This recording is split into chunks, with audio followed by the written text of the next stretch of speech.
السلام علیکم ورحمۃ اللہ وبرکاتہ۔ منزہ کوثر محمد پھر سے آپ کے سامنے اسلام کے بنیادی عقائد کا نئے سبق کے ساتھ حاضر ہے۔ میں حاضر ہوں۔ وعلیکم السلام ورحمۃ اللہ وبرکاتہ۔ تو چلیے شروع کرتے ہیں آج کا نیا سبق، عبادت اور اس کی قسمیں۔ تو اس کا پہلا سوال یہ ہے کہ عبادت کسے کہتے ہیں؟ عبادت کسے کہتے ہیں؟ عبادت ہر اس کام کو کہتے ہیں جو اللہ کو پسند ہے اور جس سے وہ خوش ہوتا ہے۔ دوسرا سوال یہ ہے کہ عبادت کی کتنی قسمیں ہیں؟ عبادت کی 3 قسمیں ہیں: قولی عبادت، بدنی عبادت، مالی عبادت۔ اگلا سوال یہ ہے کہ قولی عبادت کسے کہتے ہیں؟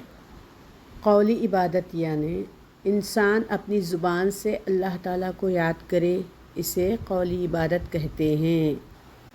تو امی جان ایک ایگزامپل دے سکتے ہیں آپ؟ جیسے ذکر و تسبیح، مناجات، دعا، فریاد، پناہ طلبی وغیرہ۔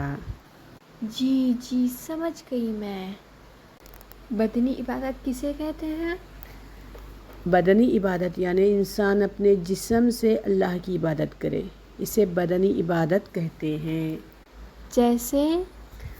جیسے قیام، رکوع، سجدہ، نماز، روزہ، حج وغیرہ۔ جی اگلا سوال یہ ہے کہ مالی عبادت کسے کہتے ہیں؟ مالی عبادت یعنی اللہ کی خوشنودی حاصل کرنے کے لیے اس کی راہ میں مال خرچ کرنا، اس کو مالی عبادت کہتے ہیں۔ جیسے زکوٰۃ، صدقہ و خیرات اور نذر و نیاز وغیرہ۔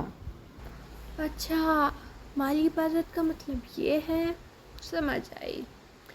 جی اگلا سوال یہ ہے کہ کیا اللہ کے علاوہ کسی اور کی عبادت کی جا سکتی ہے؟ بالکل نہیں، کیونکہ اللہ کے علاوہ کسی اور کی عبادت کرنا شرک ہے۔ تو پھر عبادت میں شرک کی کیا صورتیں ہیں؟ عبادت میں شرک کی بہت صورتیں ہیں۔ مثلاً کسی پیر، ولی، قبر، پیڑ اور پتھر وغیرہ کے سامنے جھکنا، ان کو سجدہ کرنا، ان کو مصیبت میں پکارنا، ان سے پناہ طلب کرنا، ان کے نام کی نیاز دینا اور ان کی خوشنودی حاصل کرنے کے لیے جانور ذبح کرنا، یہ تمام کام شرکیہ عبادت کی صورتیں ہیں۔ اللہ اکبر۔ جی اور ایک سوال ہے کہ قولی عبادت میں شرک کیا ہے؟ قولی عبادت میں شرک یہ ہے کہ کسی مخلوق کو مشکل کشائی اور حاجت روائی کے لیے پکارا جائے، نصرت و مدد کے لیے اللہ تعالیٰ کو چھوڑ کر کسی اور سے فریاد کی جائے۔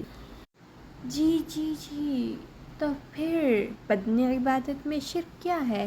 بدنی عبادت میں شرک یہ ہے کہ کسی مخلوق کے آگے سجدہ کیا جائے یا ہاتھ باندھ کر خشوع و خضوع کے ساتھ عبادت کی غرض سے کسی کے سامنے قیام یا رکوع کیا جائے۔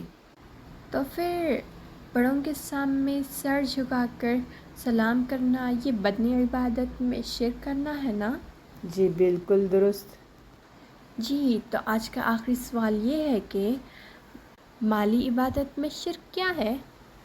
مالی عبادت میں شرک یہ ہے کہ اللہ کے علاوہ کسی مخلوق کے نام کی نظر مانی جائے یا اس کے نام کا جانور ذبح کیا جائے۔ اللہ سے دعا ہے کہ وہ ہماری عبادتوں کو اس کے لیے خاص کرنے کی توفیق عطا فرما، آمین۔ تو چلیے ملتے ہیں اگلے ویڈیو میں نئے سبق کے ساتھ۔ اب منزہ کوثر محمد کو اجازت دیجیے۔ جزاک اللہ خیراً۔